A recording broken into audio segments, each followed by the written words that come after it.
ইহুদি এসে একজন মুসলমানের বিরুদ্ধে নালিশ করেছে আল্লাহর নবীর দরবারে। নবীজি সাক্ষ্য প্রমাণ নিয়ে সবকিছু শুনে মিলে রায় দিলেন ইহুদির পক্ষে, মুসলমানের বিপক্ষে। কারে কয়? মিজান। তিনি চলে গেলেন হযরত ওমর রাদিয়াল্লাহু তাআলা আনহুর কাছে। কপাল কত খারাপ!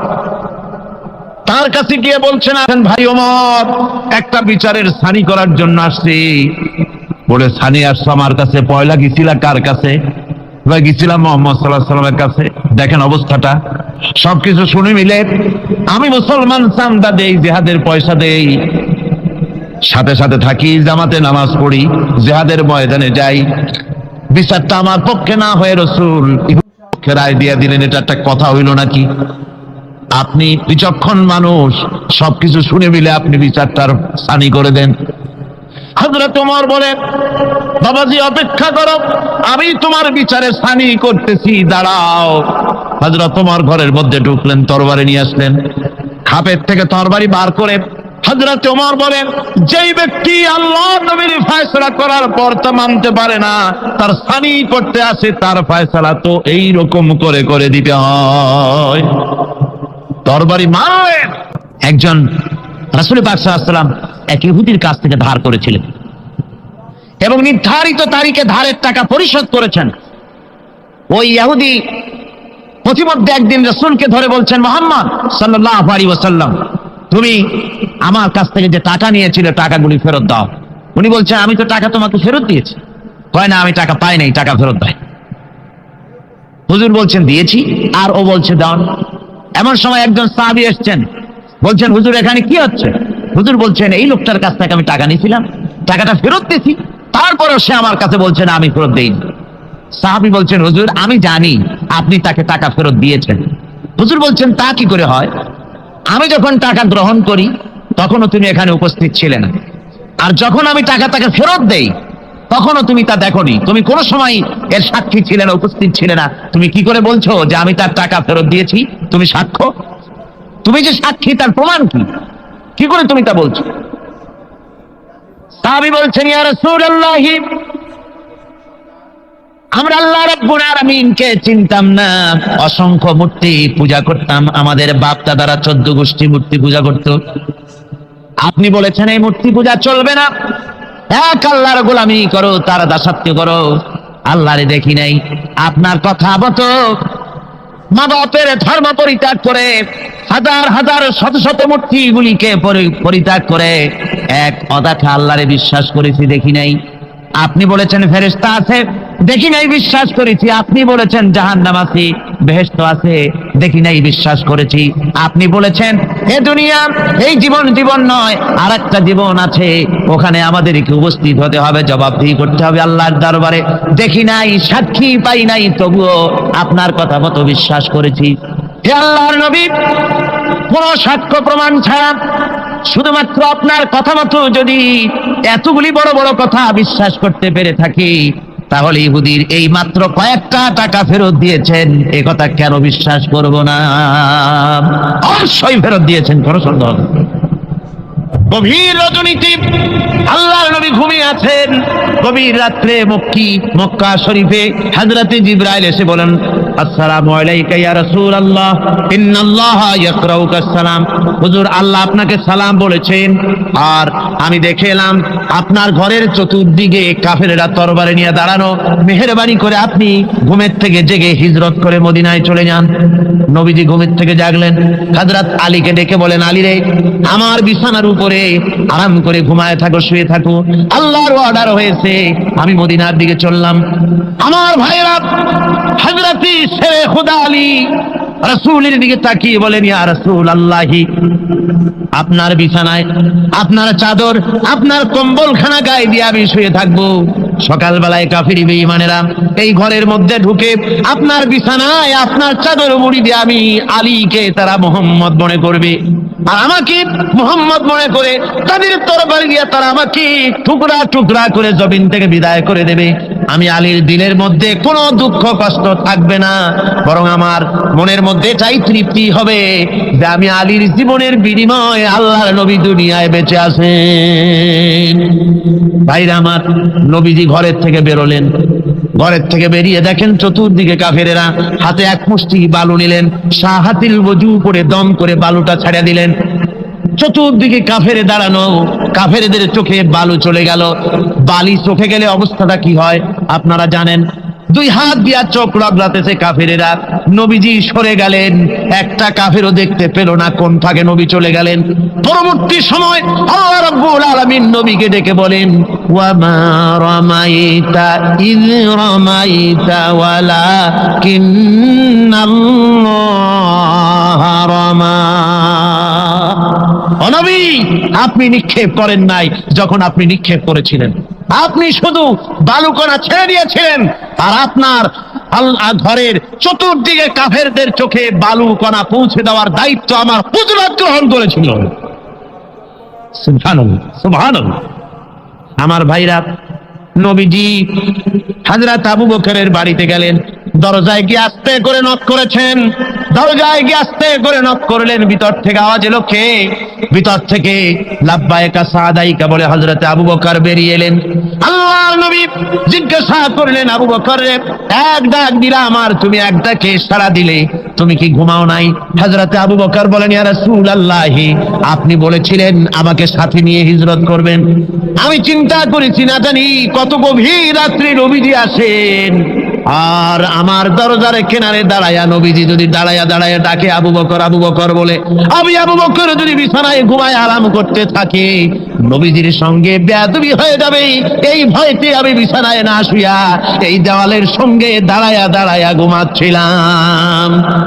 ভাইরা আমার, নবীজি হযরত আবু বকরকে নিয়ে চললেন, কাবার দিকে তাকালেন, বাইতুল্লাহ শরীফের দিকে তাকায়া নবীজি চোখ থেকে দরদর করে পানি পড়ে আর ডাকে বলে, রে খানায় কাবা, ওরে কাবা, বড় আশা ছিল তোর খেদমত করব প্রাণ ভরে, কিন্তু তোর নিষ্ঠুর সন্তানেরা তোর কাছে আমারে থাকতে দিল না রে। নবীজি হযরত আবু বকরকে কিরিয়া মদিনার দিকে না গিয়া উল্টা পথে জিয়াদ মহল্লার ভিতর দিয়া, মিসফালার ভিতর দিয়া, সাবাব জাবালের সোরে, দুইটা পাহাড় পাড়ি দিয়া জাবালে সুরে যখন উঠলেন, ফজরের রক্ত হয়ে গেল। হযরত আবু বকর বলেন, হুজুর, গুহার একটা পায়া গেছি, এর মধ্যে ঢুকি, তা না হলে কাফেরেরা দেখে ফেলবে। হুজুর, আপনি বাইরে বসেন, আগে আমি ভিতরে ঢুকি, যেহেতু গুহার মধ্যে সাপ বিচ্ছু থাকতে পারে, যদি কোনো সাপ বিচ্ছু থাকে আঘাত আমার প্রতি আসুক, আল্লাহর নবী মাহফুজ থেকে যাক। হযরত আবু বকর গুহা সাফ করে হুজুরকে ডাকলেন। হুজুর বলেন, আবু বকর, সারা রাত হেঁটে হেঁটে পা বেদনা হয়ে গেছে, তুমি বসো, তোমার উলুর উপরে মাথা রেখে আমি একটু ঘুমাইয়া যাই। নবীজি আরাম ফরমালেন। হযরত আবু বকর নজর করে দেখেন গুহার ভিতরে অনেকগুলি গর্ত, কোন গর্ত থেকে কোনো সাপ বিচ্ছু আসে নাকি। রুমাল ছিঁড়ে ছিঁড়ে গর্ত বন্ধ করতেছিলেন, দুই একটা গর্ত যা বন্ধ করা গেল না, পা দিয়া হযরত আবু বকর চেপে ধরেছেন। এক পাহাড়িয়া বিষধর সাপ দংশন করেছে হযরত আবু বকরের পায়ের উপরে। হযরত আবু বকর বিষের যন্ত্রণায় চোখ দিয়া দরদর করে পানি পড়ে। হুজুর সঙ্গে সঙ্গে মুখ থেকে থুতু মোবারক বার করে সাপে কাটা জায়গায় থুতু মোবারক লাগিয়ে দিলেন, যন্ত্রণা বন্ধ হয়ে গেল। হযরতে রাসূল বলেন, আবু বকর, এত সময় কষ্ট করলে কেন? আগে আমারে বলো নাই কেন? তাহলে তাড়াতাড়ি সেরে যেত, এত কষ্ট তোমার হতো না। হযরত আবু বকর বলেন, ইয়া রাসূলুল্লাহ, এটা তো সাপে কাটার যন্ত্রণা, এর থেকে বেশি যন্ত্রণাও যদি আমার হতো, যন্ত্রণার চোটে যদি আমার কলিজা ছিঁড়েও যেতে লাগতো, তবুও আল্লাহর নবী আরাম ফরমাচ্ছেন, নবীর আরামের ভিতরে আমি বিঘ্ন ঘটাতে পারতাম না। ভাইরা আমার, কাফেরেরা খুঁজতে খুঁজতে দুদিন পরে যখন এই জায়গায় তারা চলে এসেছে, এখানে এসে তারা গুহার কাছে পায়ের চিহ্ন শেষ দেখলো। একজন বলে ভিতরে আছে, আর একজনে বলে নাই, আর একজন বলে আছে, আর একজন বলে নাই। হযরতে আবু বকর বলেন, ইয়া রাসূলুল্লাহ, আমরা ধরা পড়ে গেছি, পালাবার কোনো পথ নাই, আমরা তো ধরা পড়ে গেলাম। সূরা তাওবার ভিতরে আল্লাহ রাব্বুল আলামিন এই কথাটা এভাবে তুলে ধরেছেন, ইয ইয়াকুলু লিসাহিবিহি লা তাহজান ইন্নাল্লাহা মা'ানা। আল্লাহ নবী ডেকে বলেন, আবু বকর, ও ভয় পেও না, আমরা মাইনরিটি নই, আমরাই মেজরিটি, আমাদের সংখ্যাই বেশি, ওদের ভয় তুমি করো না, কোনো চিন্তা করো না, ভয় পেও না, আল্লাহ রাব্বুল আলামিন আমাদের সাথে আছেন। সুবহানাল্লাহ। আমার ভাইরা, বান্দা যখন আল্লাহর প্রতি ঈমান আনে, আল্লাহর প্রতি যখন তার মহব্বত বেড়ে যায়, আল্লাহর উপরে যখন সে নির্ভর করতে শেখে, তখন সে দুর্জয় নরসার্দুলে পরিণত হয়ে যায়। জোরে বলেন সুবহানাল্লাহ। সে বীর পুরুষ, দুর্জয় নরসার্দুল, কারো হুঙ্কার, কারো অগ্নিচক্ষু, ফাঁসির মঞ্চ, জেল জরিমানা, এগুলির ভয়তে ভীত হয় না। কে? মুমিন। কে হয় না? সে একমাত্র নির্ভর করে কার উপরে? আল্লাহর। বলেন কার উপরে? রাসূল পাক সাল্লাল্লাহু আলাইহি ওয়াসাল্লাম তিনি হযরত আলীর হাতে তরবারি উঠায় দিলেন। জুলফিকার বললেন, আলী তুমি যাও, আজকের ময়দানে সেনাপতির দায়িত্ব পালন করো। হযরত আলী তরবারি হাতে নিলেন। ইসলাম আক্রমণকারী যে না, সে কথা বলতে আমি এই কথা নিয়ে আসছি। হযরত আলী গেলেন, যায় মুরাহহাবের সামনে পড়েছেন। মুরাহহাব হলো, হাদিসে এসেছে, মুরাহহাব হচ্ছে কাফেরদের নেতৃত্ব দিচ্ছে। মুরাহহাব বলছে, আলী তোমাকে আমি কিন্তু ভালোবাসি, তুমি আসলে কেন? তোমার প্রতি আমার একটা সফট কর্নার আছে আমার অন্তঃকরণে। তুমি তোমার ছেলে মেয়েকে কি এতিম বানাতে চাও? তোমার বউকে কি বিধবা করতে চাও? আমি তো সেই বীর যে আমার সামনে এসে কেউ কল্লা সাথে নিয়ে যেতে পারে নাই। সুতরাং তুমি যদি ওদেরকে এতিম আর বিধবা করতে না চাও, আমার সামনে থেকে সরে যাও। হযরত আলী বলেন, মুনাফিক তুমি কাকে ভয় দেখাতেছ? তোমার তরবারি এই সমাজের কিছু কাফেরেরা ভয় করতে পারে, তুমি কি আমারে চেনো নাকি? তুমি কারে ভয় দেখাও? তাম পৃথিবীর সমস্ত কাফেরদের উপরে আল্লাহ রাব্বুল আলামিন আমাকে বাঘ বানায় পাঠিয়েছেন। তরবারি দিয়া প্রমাণ হবে। মুনাফিক বলে, তুমি আঘাত করো। কয় না, আক্রমণ তো করব না আমি, আগে তুমি করো, আমি প্রতিহত করব। আক্রান্ত হলে পরে তারপরই জবাব দেব। এরপরে মুনাফিক আঘাত হানতে লাগলো।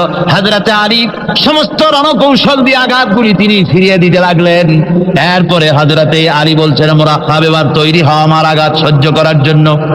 হযরতে আলী জুলফিকার তুলে আঘাত করলেন। এক আঘাতেই দেখা গেল মুনাফিকের মাথা, হযরত আলীর তরবারির মুঠা পর্যন্ত মাটির ভিতরে গেড়ে গিয়েছে।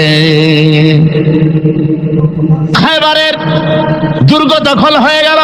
পরের দিন আল্লাহর নবী বলেন, আলী শুনতে পেলাম তোমার ঢাল ভেঙে গিয়েছিল, তারপরে তুমি যুদ্ধ করলে কি দিয়ে? হযরত আলী বলেন, হুজুর আমুস দুর্গের ওই কবাটটা, লোহার কবাটটা বাম হাতে নিয়া আর ডান হাতে তরবারি নিয়ে লড়াই করেছি। হুজুর বলেন, কি করে মানুষ কেমনে এত বড় দুর্গের লোহার কপাট হাতে নিয়ে যুদ্ধ করে? একটু দেখাও তো দেখি। হযরত আলী গতকালকের মতো বাম হাত দিয়া ধরেছেন, নাড়াতে পারেন না। এবার ডান হাত দিয়া ধরেছেন, নাড়াতে পারেন না। ডান আর বাম দুই হাত দিয়া সমস্ত শক্তি দিয়ে এমন জোরে টান মেরেছেন, প্রতিটি লোমকূপের গোড়া থেকে ঘাম বেরিয়ে এসেছে, এক চুলও নড়াতে পারেন নাই। হযরত আলীর মুখখানা মলিন হয়ে গেছে লজ্জায়। হযরত আলী রাদিয়াল্লাহু তাআলা আনহু লজ্জা পেয়ে গেছেন। রাসূল পাক সাল্লাল্লাহু আলাইহি ওয়াসাল্লাম বলেন, আলী লজ্জা পাওয়ার কোনো কারণ নাই, চিন্তা করার কোনো কারণ নাই। তোমার নিজস্ব শক্তি দিয়ে তুমি লড়াই করতে পারো নাই। এত বড় লোহার দরজা নিয়া, কবাট নিয়া মানুষ সেভাবে লড়াই করতে পারে না। আল্লাহ তার দিনকে বিজয়ী করার জন্য তোমার ভিতরে আল্লাহ রাব্বুল আলামিন ক্ষমতা দিয়েছিলেন। জোরে বলেন সুবহানাল্লাহ। আল্লাহ রাব্বুল আলামিন এই জিহাদের ময়দানে যখন মানুষ আছে, আল্লাহ তাদের উপরে মদদ দান করেন। 3000 সৈন্য নিয়ে সাহাবায়ে কেরাম আর এই সেনাপতি সব চললেন। মতার প্রান্তরে লড়াই হলো। এই লড়াইয়ের ময়দানে হযরতে যায়েদ অনেকগুলি কাফির সৈন্যকে জাহান্নামে পাঠিয়ে দিয়ে তিনি নিজেও শহীদ হয়ে গেলেন। এবার জাফর হাতে তরবারি আর এক হাতে ঝান্ডা নিয়ে এগোচ্ছেন সামনের দিকে। কাফেরেরা হযরত জাফরকে ঘিরে ফেলে দিল। আমার বন্ধুগণ, কাফেররা ঘিরে ধরে তরবারির আঘাত করলো জাফরের ডান হাতে। এই কাটা দুইটা হাত দিয়ে বুকের সাথে হযরতে জাফর ইসলামের পতাকাটাকে জড়ায় ধরলেন।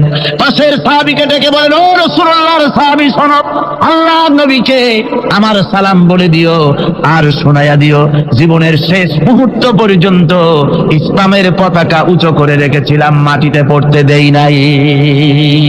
আমার মনে হয় আমি এখন শহীদ হয়ে যাব, যেহেতু আমি এখন আমার নাকের ভিতরে আল্লাহর জান্নাতের সুঘ্রাণ পেতেছি।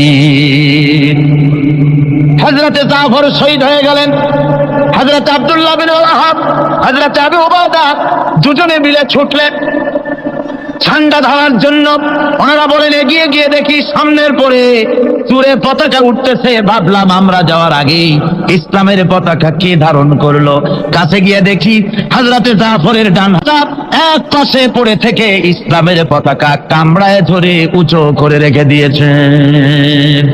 আমার বন্ধুগণ, হযরতে আবু উবাইদা বলেন, আমি হযরতে সাদের, হযরতে জাফরের হাত পা মাথা মস্তক একত্রিত করে তার পা থেকে শুরু করে মাথা পর্যন্ত চুমা খাইলাম।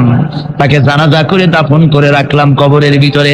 রাতের বেলায় স্বপ্নে দেখি হযরতে জাফর আল্লাহর জান্নাতের ভিতরে ফেরেশতাদের সঙ্গে উড়ে বেড়াতেছেন। আমি জিজ্ঞেস করলাম, ও জাফর, আল্লাহ তোমার সাথে কি ব্যবহার করেছেন? হযরতে জাফর বলেছেন, ও আবু উবাইদা, আল্লাহ রাব্বুল আলামিন আমাকে বলেছেন, জাফর রে, আমি তোমার শাহাদাতে খুশি হয়েছি, তোমার কাছে তুমি আমার কাছে আর কি চাও? হযরতে জাফর বলেন, আয় আল্লাহ পাক, কিচ্ছু চাই না, শুধু একটা দাবি, দুনিয়ায় তুমি মেহেরবানি করে আমাকে পাঠায়া দাও আর একবার যদি যেতে পারি, তাহলে তোমার দুনিয়ার বুকে তোমার দিন কায়েমের জন্য কাফেরদের বিরুদ্ধে লড়াই করে আমার জীবনটা আর একবার দিয়ে আসি। আমার বন্ধুগণের জন্য আল্লাহ রাসূল বলেছেন, হাদিস শরীফে এসেছে, আমার ইচ্ছে হয় জিহাদ করি, শহীদ হই, আবার যদি জিন্দা হই, আবার জিহাদ করি, শহীদ হই, আবার যদি জিন্দা হতে পারি তাহলে আবার জিহাদ করি, আবার শহীদ হই। যেহেতু শাহাদাতের মওতের মতো এত বড় মর্যাদা সম্পন্ন মওত আর পৃথিবীতে হতে পারে না। আমার ভাইরা, ইসলামের জন্য জান দেওয়ার জন্য, মাল দেওয়ার জন্য সাহাবায়ে কেরাম এভাবে প্রস্তুত ছিলেন। নিজেদের জীবন তারা আল্লাহর সামনে নজরানা পেশ করেছেন, শহীদ হয়েছেন। আল্লাহ দ্বীন কায়েমের জন্য তারা প্রচেষ্টা করেছেন। ইসলামকে প্রতিষ্ঠিত করার জন্য প্রয়োজন রয়েছে জিহাদের। কিসের প্রয়োজন? কিসের? জিহাদের প্রয়োজন। সেই জিহাদ করতে কি আপনারা তৈরি আছেন? জিহাদের জন্য তৈরি আছেন? সেই জিহাদ কিন্তু সেই জিহাদ মানে কি? সেই জিহাদের আবার অপব্যাখ্যা করা হয়েছে। জিহাদের অপব্যাখ্যা করা হয়েছে এইভাবে যে, ওয়ালাকিন কালামদার কাফে দুশমনাস, দুশমনের হাতে কলম ছিল, ওরা যেমন খুশি আমাদের ইতিহাসকে চিত্রিত করেছে। ওরা বলেছে ইসলামের ইতিহাস থেকে তরবারি আর রক্তের গন্ধ আসে, কিন্তু আসলে জিহাদের অর্থ তো তরবারির যুদ্ধ নয়।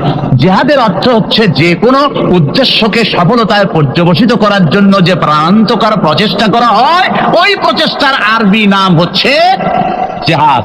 জিহাদ যেটাকে বলা হয়েছে ওটা হচ্ছে যে কোনো উদ্দেশ্যকে সফলতায় পৌঁছাবার জন্য যে চেষ্টা, ওই চেষ্টার নাম জিহাদ। তবে এই চেষ্টা করতে গিয়ে যখন বাধা আসে সশস্ত্র, ওই সশস্ত্র বাধার মোকাবেলা সশস্ত্রভাবে করা যেটা, ওইটা হচ্ছে জিহাদের চূড়ান্ত রূপ। কথা বুঝে আসছে? ইসলাম প্রথমে কাউকে আক্রমণ করে না। ইসলাম প্রথমে কাউকে আক্রমণ করে না, আক্রান্ত হলে পরে তারপরে তার জবাব দেয়। ঠিক কিনা? দেখেন না, হযরত আলী রাদিয়াল্লাহু তাআলা আনহু ওই যে খায়বারের যুদ্ধে, সেইখানে কেউ খায়বারের এই দুর্গ মুসলমানদের হাতে আসে না। প্রতিদিন যুদ্ধ হচ্ছে, অথচ যুদ্ধে কোনো ফলাফল দেখা যাচ্ছে না। ফজরের নামাজ, এশার নামাজের পর হুজুর বলছেন, ও সাহাবীরা, আগামীকাল আমি এমন এক ব্যক্তির হাতে ইসলামের ঝান্ডা তুলে দেব যাকে আল্লাহ এবং আল্লাহ রাসূল বেশি ভালোবাসেন, এবং তিনিও আল্লাহ এবং আল্লাহ রাসূলকে বেশি ভালোবাসেন, আর তার হাতেই বিজয় হবে। হযরত ওমর রাদিয়াল্লাহু তাআলা আনহু বলেন, আমার এরকম পেরেশানির রাত জীবনে আর কখনো গেছে কিনা জানি না। আমি সারা রাত পেরেশান ছিলাম যে ওই ব্যক্তিকে আমি হতে পারবো। ফজরের নামাজের পর আল্লাহর নবী বলছেন, সাহাবীরা, আমার আলী কোথায়? তাকে দেখছি না কেন? সবাই বলছেন, হুজুর, হযরত আলীর চোখ উঠেছে, তাই নামাজের জামাতে শরীক হতে পারেন নাই। হুজুর বলেন, তাকে নিয়ে আসুন। দুজন সাহাবীর কাঁধের উপরে ভর করে হযরত আলী এলেন। হুজুর সাল্লাল্লাহু আলাইহি ওয়াসাল্লাম তার মুখের থুতু মোবারক নিয়ে হযরত আলীর চোখে লাগিয়ে দিলেন, সাথে সাথে আগের থেকেও ভালো দৃষ্টিশক্তি সম্পন্ন হয়ে গেলেন। সুবহানাল্লাহ ওয়া বিহামদিহি। আমার ভাইরা, জিহাদের ভিতরে সাহাবায়ে কেরাম আল্লাহর জান্নাতে যাওয়ার জন্য তারা জিহাদ করেছেন। তারা দেশ দখলের জন্য জিহাদ করেন নাই, দিন প্রতিষ্ঠার জন্য লড়াই করা ফরজ। দিন প্রতিষ্ঠার জন্য লড়াই করা কি? জনগণ কি? আর এই ফরজ দায়িত্ব পালন করতে গিয়ে যদি কেউ মারা যায় তাহলে কোথায় যাবে? কোথায় যাবে? ওই শাহাদাতের মত হচ্ছে একটা সেতু, একটা সেতু বা একটা ব্রিজ, একটা সাঁকো, এপারে দুনিয়া, ওপারে আল্লাহর জান্নাতুল ফেরদাউস। জোরে বলেন সুবহানাল্লাহ। এই জন্য হযরত ওমর ফারুক রাদিয়াল্লাহু তাআলা আনহু সব সময় দোয়া করতেন, আল্লাহুম্মা রযুকনি শাহাদাতান ফি সাবিলিক ওয়াজআল মাউতি ফি বালাদি রাসূলিক। আল্লাহ রাব্বুল আলামিন, আমাকে রাসূলের শহরে মওত দাও আর আমাকে তোমার দ্বীনের রাস্তায় শাহাদাত মঞ্জুর করো। জোরে বলেন আমিন। এটা আমাদের দোয়া, আমারও দোয়া, আমার সারা জীবনের স্বপ্ন, সারা জীবনের স্বাদ, আল্লাহ যেন শাহাদাতের মওত নসিব করে দেন। জোরে বলেন আমিন। এর থেকে উন্নত মানের মওত আর নাই। ওই প্যারালাইসিস হয়ে বিছানায় পড়ে তড়পায় তড়পায় মরার কোনো দাম নাই। দুনিয়ার বুকে বিড়ালের জিন্দিগি বছর করার 500 বছর বেঁচে থাকার দাম নাই। সিংহের মতো 1 সেকেন্ড বেঁচে থাকার দাম আছে, ঠিক কিনা? আর মওত, প্লীহা, যকৃত, typhoid, paralysis, diabetes, heart attack, kidney পচে যাওয়া, হাবিজাবি মওতের চাইতে আল্লাহর রাস্তায় জিহাদ করে শাহাদাতের মওত সর্বশ্রেষ্ঠ মওত। জোরে বলেন সুবহানাল্লাহ। আল্লাহ পাক বলেন, ওয়া হুয়াল্লাযী জাআলাল লাইলা ওয়ান নাহারা খিলফাতান লিমান আরাদা আন ইয়াযাক্কারা আও আরাদা শুকুরা। আর আমি দিন এবং রাতকে একে পরস্পরের স্থলাভিষিক্ত বানিয়েছি যারা শুকর আদায় করবে আর যারা এর দ্বারা জ্ঞান অর্জন করবে তাদের জন্য। অর্থাৎ তারা এগুলি দেখে মনে করবে যে এগুলি খালি খালি না। এই যে রাত আসতেছে, দিন আসতেছে, দিন এবং রাত্রের এই যে পরিবর্তনটা, এর মধ্যে রয়েছে নিদর্শন। সূরা আলে ইমরানের মধ্যে আল্লাহ পাক বলেন, ইন্না ফি খালকিস সামাওয়াতি ওয়াল আরদি ওয়াখতিলাফিল লাইলি ওয়ান নাহার লাআয়াতিন লিউলিল আলবাব। যারা নিশ্চয়ই আমার এই সৃষ্টি রহস্য সম্পর্কে, দিন এবং রাতের পরিবর্তনের ব্যাপারে যারা চিন্তা করে, গবেষণা করে, তাদের জন্য আমি অনেক কিছু চিন্তার বিষয়ের মধ্যে রেখে দিয়েছি।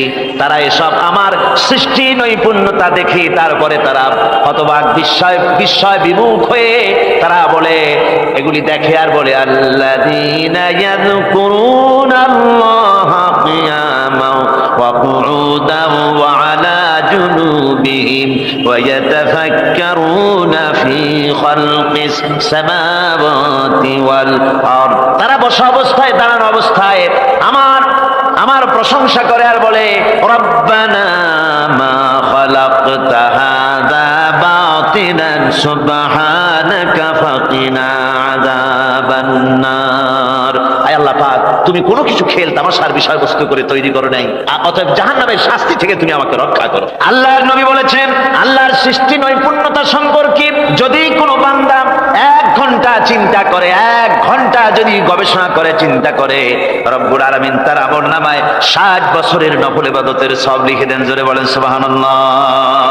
আল্লাহ পাক এই সমস্ত কথা বলে এখন ওই ফর্মুলা বলতেছেন যে আসলে আমার বান্দা হওয়ার জন্য, খাঁটি বান্দা হওয়ার জন্য তার কয়েকটি বৈশিষ্ট্য থাকতে হবে। আল্লাহ পাক এখানে 8টি বৈশিষ্ট্য বর্ণনা করেছেন। আল্লাহর খাঁটি বান্দা হওয়ার জন্য বৈশিষ্ট্য কয়টা লাগবে? 8টি। বেহেশত কয়টা? বেহেশত কয়টি? আল্লাহ পাক বৈশিষ্ট্য বানিয়েছেন 8। এখানে 8টি বৈশিষ্ট্যের কথা বলা হয়েছে। মহান আল্লাহ রাব্বুল আলামিন বলেন, ওয়া ইবাদুর রাহমানিল্লাযীনা ইয়ামশুনা আলাল আরদি হাওনা ওয়া ইযা খাতাবাহুমুল জাহিলুন ক্বালু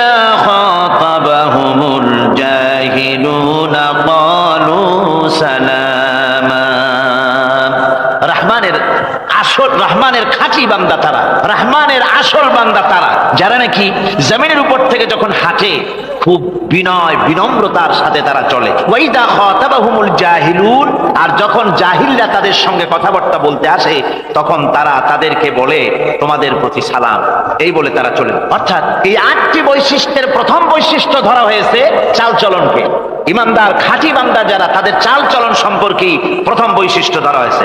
তার মানে হচ্ছে নির্লজ্জ, স্বৈরাচার, মাস্তান, গুন্ডা, বদমাশ, অত্যাচারী, এদের চালচলন এক ধরনের। আবার অন্যদিকে ব্যক্তিত্ব সম্পন্ন, মর্যাদাবান, এরপরে শিক্ষিত, ভদ্র, মার্জিত, তাদের চালচলন ভিন্ন ধরনের। এই দুই শ্রেণীর চালচলন কি একরকম হয় নাকি? একরকম হয় না। তার কারণ হচ্ছে ব্যক্তির চালচলনের মাঝেই তার অবস্থাটা বোঝা যায় যে আসলে লোকটি কেমন। আল্লাহ রাব্বুল আলামিন এই কথার দ্বারা এটা প্রমাণ করতে চান যে মুমিন বান্দা যারা হবে, আল্লাহর হবে, তাদের পরিচয় দেওয়া লাগবে না। তাদের চালচলন দেখে, তাদের হাঁটা দেখে, তাদের চলা দেখে, তাদের বলা দেখে, তাদের আচরণ দেখে লোকেরা বুঝতে পারবে যে ইনি হচ্ছেন আল্লাহর একজন খাঁটি বান্দা, একজন মুমিন ব্যক্তি, একথা বুঝতে পারবে। আর সে ব্যক্তি জমিনের উপরে চলবে বিনম্রভাবে। কোরআনে কারীমে অন্য জায়গায় আল্লাহ রাব্বুল আলামিন বলেছেন, ওয়ালা তামশি ফিল আরদি মারহান ইন্নাকা লান তাখরিকাল আরদা ওয়া লান তাবলুগাল জিবালা তুলা। আমার জমিনের উপরে অহংকারের পদবরে হেঁটো না, আমার জমিনের উপরে অহংকার করে জমিনের উপরে হেঁটো না। তুমি জমিনের উপরে অহংকার করে হেঁটে পদাঘাত দিয়ে আমার এই জমিনকে ফাটায় দিতে পারবে না। আর তুমি লাভ দিয়ে আমার আকাশে, আমার পাহাড়ের উচ্চতাও তুমি ছাড়িয়ে দিতে পারবে না। অহংকার করে কেউ কি পায়ের আঘাত দিয়ে জমিনটাকে ফাটায় দিতে পারে? কি বলেন, পারবে? আর অহংকার করে লাভ দিয়ে পাহাড়ের উচ্চতাও কি কেউ ছাড়িয়ে দিতে পারবে? পারবে না। সুতরাং অহংকার, মুমিন ব্যক্তি যারা, তারা অহংকার করতে পারে না। অহংকার মুমিনের স্বভাব নয়। অহংকার করতে পারে কেবলমাত্র আল্লাহ রাব্বুল আলামিন। অহংকার হচ্ছে আল্লাহ পাকের ইজাত। অহংকার কে করতে পারেন? আল্লাহ পাক করতে পারেন। মানুষের অহংকার শোভা পায় না। মানুষ, তোমার আবার অহংকার কিসের? এক ফোঁটা নাপাক পানি দিয়ে যার জন্মের উৎস, এমন নাপাক পানি যা শরীর থেকে নির্গত হলে পরে গোসল করা ফরজ হয়ে যায়, এমন এক ফোঁটা নাপাক পানি যার জন্মের উৎস, তার অহংকার কি? অহংকার করবেন আল্লাহ রাব্বুল আলামিন। হাদিসে কুদসির ভিতরে এসেছে, আল্লাহ পাক বলেছেন, যে ব্যক্তি অহংকার করে সেজন্য আমার চাদর নিয়ে টানাটানি করে। জোরে করে নাউযুবিল্লাহি মিন যালিক। সুতরাং মুমিন বান্দা যিনি হবেন, আল্লাহর খাঁটি বান্দা, রহমানের খাঁটি বান্দা, সে ব্যক্তি কখনো জমিনের উপর অহংকারের সাথে চলাফেরা করবে না, বরং তার চাল চলন হবে অত্যন্ত বিনম্র। আর কি? আর হলো জাহিলদের সঙ্গে সে কোনো বিতর্কে লিপ্ত হবে না। জাহিলরা গালাগালি দেবে, গালাগালির জবাবে সে গালাগালি দেবে না। জাহিলরা অত্যাচার করবে, অত্যাচারের জবাবে সে অত্যাচার করবে না, বরং তাদেরকে দেখলে, তারা অত্যাচার করতে আসলে, তারা গালাগালি দিলে তাদের জবাবে ইদফা বিল্লাতি হিয়া আহসান, তাদের জবাবে তাদেরকে সালাম দিয়ে সেখান থেকে তারা কেটে পড়বে। সূরা কাসাসের এই আয়াত অন্য জায়গায় আল্লাহ রাব্বুল আলামিন একথা আবার এভাবে বলতেছেন, ওয়াইজা সামিউল লাগবা আ'রাদু আনহু ওয়া ক্বালু লানা আ'মালুনা ওয়া লাকুম আ'মালুকুম সালামুন আলাইকুম লা নাবতাগিল জাহিলিন। আল্লাহ পাক বলছেন যে যখন মুমিনেরা পরস্পরে মুমিনদের সাথে জাহিলদের যখন দেখা সাক্ষাৎ হয়ে যায়, যখন ঝগড়ায় লিপ্ত হতে চায়, তখন মুমিনেরা যারা মুমিন বান্দা, আল্লাহর খাঁটি বান্দা, তারা বলবে যে তোমাদের আমলের প্রতিফল তোমরা পাবা, আমাদের কৃতকর্মের ফল আমরা পাবো। সুতরাং তোমাদের প্রতি সালাম, তোমাদের সাথে আমাদের কোনো সম্পর্ক নাই। ঝগড়াঝাটি না করে তারা ফিরে আসবে। আল্লাহ পাক এরপরে বলেন, ওয়াল্লাযীনা ইয়াবীতুনা লিরাব্বিহিম সুজদান ওয়া কিয়ামা। রহমানের খাঁটি বান্দা তারাই আরেকটি বৈশিষ্ট্য, তাদের এই 2 নম্বরের বৈশিষ্ট্য এবার বলা হচ্ছে। রহমানের, আল্লাহর খাঁটি বান্দার 2 নম্বরের বৈশিষ্ট্য সেটা হচ্ছে যে তারা রাত কাটায় তার রবের হুজুরে, আল্লাহর দরবারে সেজদা দিয়ে দাঁড়িয়ে থেকে কান্দাকাটি করে তারা রাত গুজরান করে। জোরে বলেন সুবহানাল্লাহ। আর এর বিপরীত যারা, তারা রাত কাটায়, রাতের বেলা মদ, জুয়া, সিনেমা, গান বাজনা, অশ্লীলতা, নাটক, হাবিজাবি গল্প গুজব করে তারা তাদের রাত কাটায়। আর যারা মুমিন বান্দা, আল্লাহর বান্দা, যারা খাঁটি বান্দা, তারা এই রাত তারা আল্লাহর ইবাদতের ভিতর থেকে কান্দাকাটির মধ্য দিয়ে দাঁড়িয়ে দাঁড়িয়ে অথবা সেজদার ভিতরে তারা তাদের রাত কাটিয়ে দেয়। কোরআনে কারীমে আল্লাহ রাব্বুল আলামিন এই কথা এভাবে বলেছেন, তাতাজাফা জুনুবুহুম আনিল মাদাজি ইয়াদউনা রাব্বাহুম খাওফান ওয়া তামআ আমার মোমেন বান্দারা তাদের পার্শ্ব দেশ এবং পৃষ্ঠ দেশ বিছানার উপরে বেশি রাত থাকে না। তারা তাদের রবের প্রতি রবের ভয়, আল্লাহর ভয়, আশা এবং আশা পোষণ করে, আর তারা আল্লাহকে ভয় করে তারা বিছান থেকে নিজের পিঠকে আলাদা করে নিয়ে তারা রাতের বেলায় আমার কাছে কান্দে, আমার কাছে দোয়া করে, তারা কান্দে, ইবাদত করে। সূরা যারিয়াতের ভিতরে রব্বুল আলামিন বলতেছেন, কানু কালিলাম মিনাল লাইলি মা ইয়াহজাউনা ওয়া বিল আসহারি হুম ইস্তাগফিরুন। আমার এই মুমিন বান্দাগুলি, আমার যারা তারা সারা রাত ঘুমায় না, রাতের একটা অংশ মাত্র তারা ঘুমায়, সারা রাত ঘুমায় না, একটা অংশ তারা ঘুমায়, আর বাকি অংশটুকু শেষ রাত্রে তারা ওঠে আর আমার দরবারে তারা কান্দে, মাপ চায় আর কাঁদতে থাকে, চোখের পানি ফেলতে থাকে। আল্লাহ রাব্বুল আলামিন শেষ রাত্রে প্রথম আকাশে আসেন।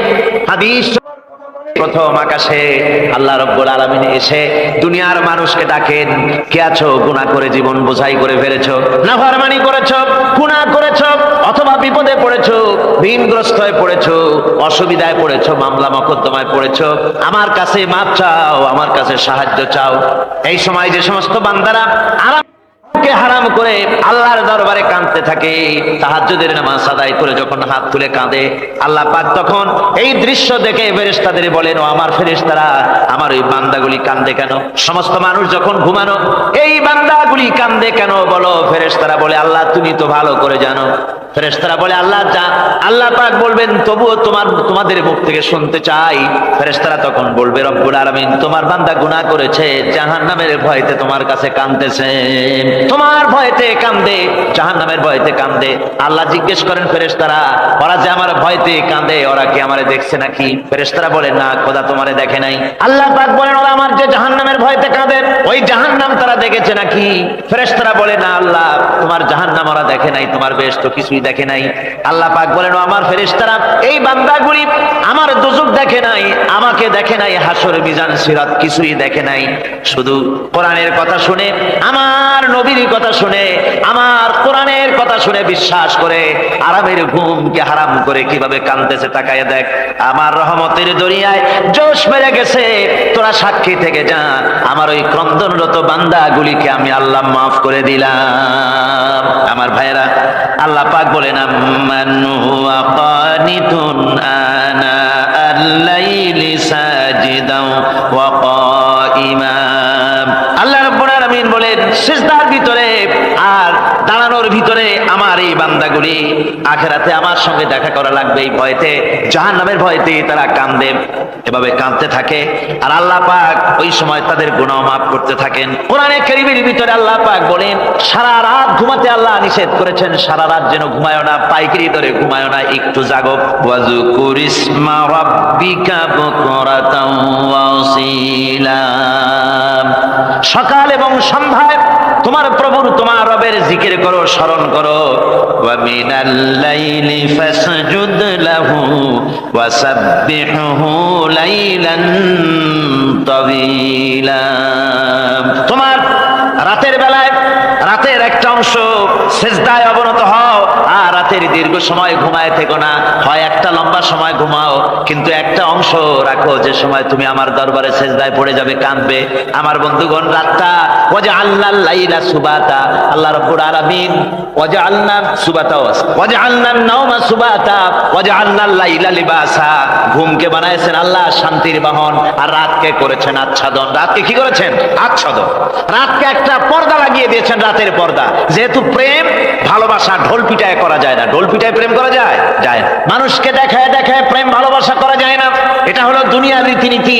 দুনিয়ায় যেটা মানুষেরা করে, আসল সবচাইতে বড় ভালোবাসার পাত্র হলেন আল্লাহ, মাসুক হলেন আল্লাহ, আশেক হলো মানুষ। আশেক এবং মাসুকের ভিতরে প্রেম বিনিময় হবে, ভালোবাসার আদান প্রদান হবে, কথোপকথন হবে। এজন্য দিনের কোলাহল পূর্ণ অবস্থায় তা হয় না বলে রব্বুল আলামিন বলেন, আমি তোমাদের জন্য রাতকে একটা আচ্ছাদন, একটা পর্দা বানায় দিয়েছি। এই রাতের পর্দার ভিতরে থেকে আমারে ডাকো, আমাকে আমার কাছে তুমি আমাকে ডাকো, একটা লম্বা সময় নিয়ে আমাকে বলতে থাকো, আমাকে ডাকতে থাকো। আল্লাহ পাক তার নবীকেও বলেছেন, ইয়া আইয়ুহাল মুসাম্মিলু কুমিল লাইলা ইল্লা কালিলা। এ হে চাদর আচ্ছাদিত ব্যক্তি, রাত্রিকালে সালাতে দণ্ডায়মান থাকো, কিন্তু কম, সারা রাত জাগার দরকার নেই। একটা অংশ জাগো, যখন তুমি আমার জন্য কাঁদবে, আমার জন্য সেজদায় পড়ে থাকবে। রাসূল পাক সাল্লাল্লাহু আলাইহি সাল্লাম তাহাজ্জুদের নামাজে সেজদায় পড়ে থাকতেন। রাতে ঘন্টার পর ঘন্টা চলে যেতেছে। হযরত আয়েশা বলেন, আমি মনে করতাম সেজদায় এমন ভাবে রাসূল পড়েছেন আর ওঠেন না, আমার মনে হতো হুজুর বুঝি ইন্তেকাল করে গেছেন। আমি রাসূলের পায়ের আঙ্গুল ধরে আস্তে করে চাপ দিতাম, হুজুর তাতে একটু ব্যথা পেয়ে আঙ্গুল নাড়া দিতেন। তখন আমি মনে করতাম আল্লাহর নবী বিদায় হন নাই, বেঁচে আছেন। আবার কখনো দাঁড়িয়ে দাঁড়িয়ে নামাজের ভিতরে তেলাওয়াত করতে করতে রাত শেষ হয়ে যেত। আমার মনে হতো এই দাঁড়ানো থেকে হুজুর বুঝি আর রুকুতে যাবেন না। আবার যখন রুকুতে যেতেন মনে হতো এই রুকু থেকে আর বুঝি সেজদায় যাবেন না। আবার যখন সেজদায় যেতেন মনে হতো এই সেজদা থেকে রাসূল বুঝি আর উঠবেন না। সুবহানাল্লাহ। সাহাবায়ে কেরাম জিজ্ঞেস করতেন, হে রাসূল, হযরত আয়েশা জিজ্ঞেস করে, হে রাসূল, আপনি এত কাঁদেন কেন, এত ইবাদত করেন, এত রাত জাগেন? হযরত আয়েশা বলেছেন, আল্লাহ নবী দাঁড়িয়ে দাঁড়িয়ে তেলাওয়াত করতে করতে, দাঁড়িয়ে দাঁড়িয়ে নামাজ পড়তে পড়তে পাও মোবারক, কদম মোবারক এমন ভাবে ফুলে যেত, সকালবেলায় জুতার মধ্যে পাও ঢুকতো না। সুবহানাল্লাহ। এইভাবে রাসূল পাক কষ্ট করতেন। জিজ্ঞাসা করতে, এত ইবাদত কেন করেন? আপনার তো আগের পিছের সমস্ত গুনাহ আল্লাহ মাফ করেছেন, কোনো গুনাহ আপনার নাই। তবু আল্লাহ বলে দিয়েছেন, নবী আপনার আগের পিছের সব মাফ, তারপরেও এত কাঁদেন কেন? আল্লাহ নবী বলেছেন, ও সাহাবীরাও, আমার স্ত্রীরা, শোনো, আমি কি আমার বান্দার, আমি আমার আল্লাহর শুকরগুজারকারী বান্দায় কি আমি পরিণত হব না? যে আল্লাহ আমাকে এত নিয়ামত দিয়েছেন, আমি কি সেই আল্লাহর শুকরগুজার হব না? রাসূলুল্লাহ এভাবে কাঁদতেন। সুতরাং প্রত্যেকটি মুসলমানকে রাতের বেলায় আল্লাহর দরবারে হাত তুলে কাঁদতে হবে, মোনাজাত করতে হবে, রব্বুল আলামিন, যে গুনাহ করেছি, আমি যত গুনাহ করেছি, আমাকে তুমি নেয়ামত যা দিয়েছো, এই নেয়ামত তুমি না দিলেও পারতে। তুমি আমার ভাইরা, রাসূলে পাক সাল্লাল্লাহু আলাইহি ওয়াসাল্লাম তিনি মদিনা মুনাওয়ারায় এসে প্রথম যে জিহাদের সম্মুখীন হলেন, ওইটার নাম কি? কোন জিহাদ? বদর। কোন জিহাদ? বদরের জিহাদ। সেই বদরের মাঠে জিহাদের জন্য রাসূল সাহাবীদেরকে তৈরি করতেছেন। তো আপনারা চিন্তা করেন বিষয়টা, জিহাদ করতে হবে, এই বদরে সাহাবীরা জিহাদ করবে কাদের বিরুদ্ধে? নিজের বাপের বিরুদ্ধে। রাসূল পাক খুব চিন্তিত হলেন যে সাহাবীদেরকে কিভাবে উদ্বুদ্ধ করা যায়। হুজুর জিহাদের কথাই বলতেছেন যে এখন বদরে আমাদের টিকে থাকার প্রশ্ন, এইটা মুসলমানদের টিকে থাকার প্রশ্ন, বদরের এই জিহাদটা।